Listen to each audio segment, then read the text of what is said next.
A major and highly dangerous escalation is unfolding in the Middle East tonight as the United States moves forward with what is being described as a large-scale naval blockade targeting all Iranian ports following the collapse of peace talks with Iran. This is not just a symbolic move.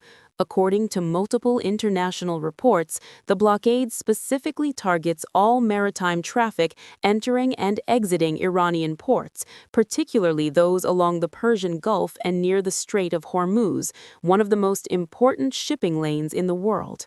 To understand the seriousness of this situation, it's important to clarify one key point. This is not a full blockade of the entire Strait of Hormuz, but rather a focused blockade on Iran's ports and shipping activity. In simple terms, here's what is happening. Any ship that is heading into or out of Iranian ports can be stopped, inspected, or even seized by U.S. naval forces. However, ships that are not connected to Iran, for example, vessels traveling between other countries, are still allowed to pass through the strait. This distinction is critical because while global trade is disrupted, it has not been completely shut down.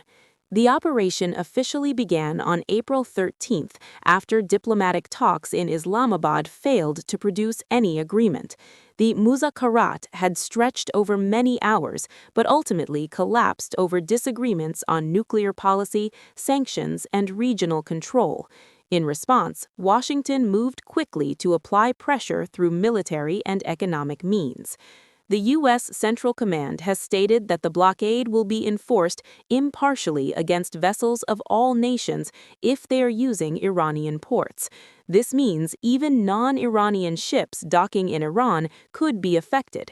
From a strategic perspective, the hadef is clear: to cut off Iran's oil exports and economic lifelines, forcing Tehran back to negotiations under pressure.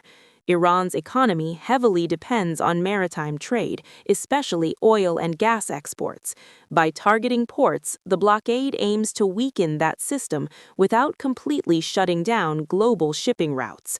But Iran is not backing down. Iranian officials have strongly condemned the move, calling it an act of aggression and even piracy.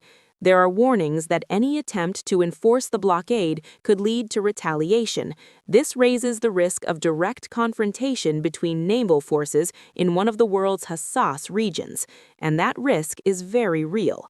The Strait of Hormuz carries roughly 20% of the world's oil supply, making it one of the most strategically important choke points on the planet.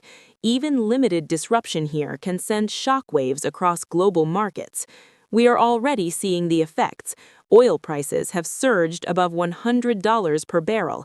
Shipping companies are delaying or rerouting vessels. Some oil tankers have even turned back before reaching the Montaka due to fear of interception.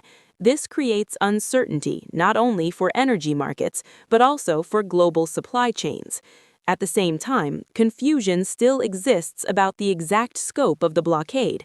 Initial statements suggested a broader closure of the entire strait, but military clarification later confirmed that the operation is specifically targeting Iranian-linked shipping, not all traffic.